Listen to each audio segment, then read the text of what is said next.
দৈনিক আমার দেশ সম্পাদক মাহমুদুর রহমান বলেছেন, স্কাইপে কেলেঙ্কারি বাংলাদেশে অনুসন্ধানী সাংবাদিকতার রোল মডেল হওয়া উচিত ছিল, কিন্তু সেটা না হয়ে জেলে যেতে হয়েছে এবং আমার দেশ পত্রিকা বন্ধ হয়েছে বলেও জানান তিনি।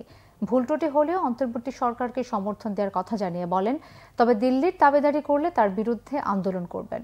ফ্যাসিবাদ মুক্ত প্রশাসন দেখতে চাওয়ার আগে ফ্যাসিবাদ মুক্ত মিডিয়া গড়ার আহ্বানও জানান মাহমুদুর রহমান। রিপোর্ট ইমরুল কায়েসের।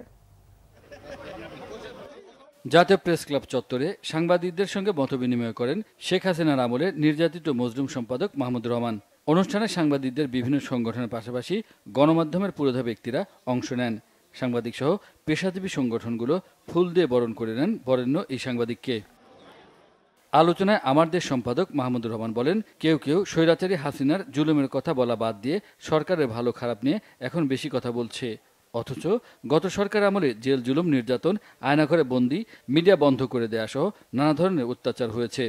হাসিনার ফ্যাসিবাদ আর ভারতের আধিপত্যবাদের বিরুদ্ধে আমার দেশ সবসময় সোচ্চার বলে জানান তিনি।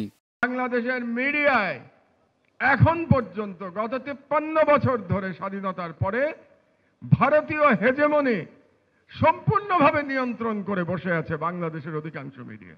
এই মিডিয়ার ন্যারেটিভ কি ছিল? এই মিডিয়ার ন্যারেটিভ ছিল মৌলবাদ এবং ইসলামী জঙ্গিবাদ।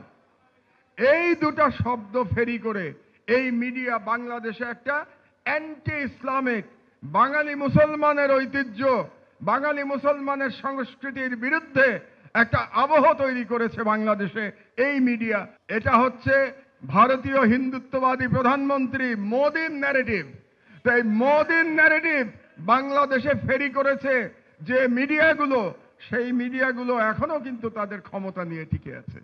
কাজেই তাদের বিরুদ্ধে যদি আমরা লড়াই করতে না পারি, এই বিপ্লব আপনি এগিয়ে নিয়ে যেতে পারবেন না।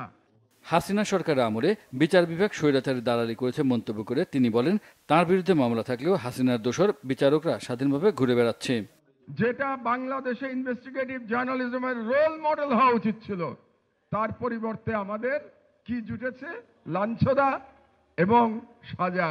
এই স্কাইপ কেলেঙ্কারির জন্য যে বিচারপতি দায়ী ছিলেন সেই নিজামুল হক নাসিম, এটা আপনাদের জন্য লজ্জার কথা। এই নিজামুল হক নাসিম, তার প্রমোশন হয়েছিল, সে আপিল বিভাগে গিয়েছিল এবং আপনাদের জন্য লজ্জার কথা। এই জন্যে যারা সাংবাদিক, তিনি প্রেস কাউন্সিলের চেয়ারম্যান হয়েছিলেন। আপনারা এটা বাধা দিতে পারেন নাই। এখনো মাহমুদুর রহমানকে এসবির রিপোর্টে বলা হয় ক্রিমিনাল। আমি ক্রিমিনাল, এসবির রিপোর্টে মাহমুদুর রহমান ক্রিমিনাল। আর নিজামুল হক নাসিম বিশিষ্ট ব্যক্তি আপনাদের দেশে। নিজামুল হক নাসিমের জেলে থাকা উচিত, সে ঘুরে বেড়াচ্ছে। ছাত্র জনতার আন্দোলনে আহতদের চিকিৎসায় দ্রুত কমিটি গঠন, ছাত্রলীগকে সন্ত্রাসী সংগঠন ঘোষণা দিয়ে নিষিদ্ধ করা, ভারতের সাথে সম্পাদিত সকল চুক্তি প্রকাশ, বিশ্ব স্বাস্থ্য সংস্থায় পুতুলের মনোনয়ন প্রত্যাহার সহ 7 দফা দাবি পেশ করেন মাহমুদুর রহমান। সেই সরকার ভুল ত্রুটি করতে পারে, তারপরেও সেই সরকার আমাদের সরকার। সেই সরকারের ভুলগুলো দেখিয়ে দিতে হবে। সেই সরকারে যদি ফ্যাসিবাদের দোসররা থাকে, তাদের বিরুদ্ধে আমাদের আন্দোলন করতে হবে।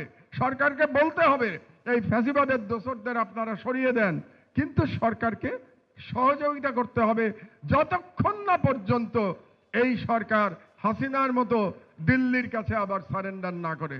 ডক্টর মোহাম্মদ ইউনূস একটি সুষ্ঠু নির্বাচন দিয়ে সরে যাবেন বলেও প্রত্যাশা তার। ইমরুল কায়েস, বাংলা ভিশন, ঢাকা।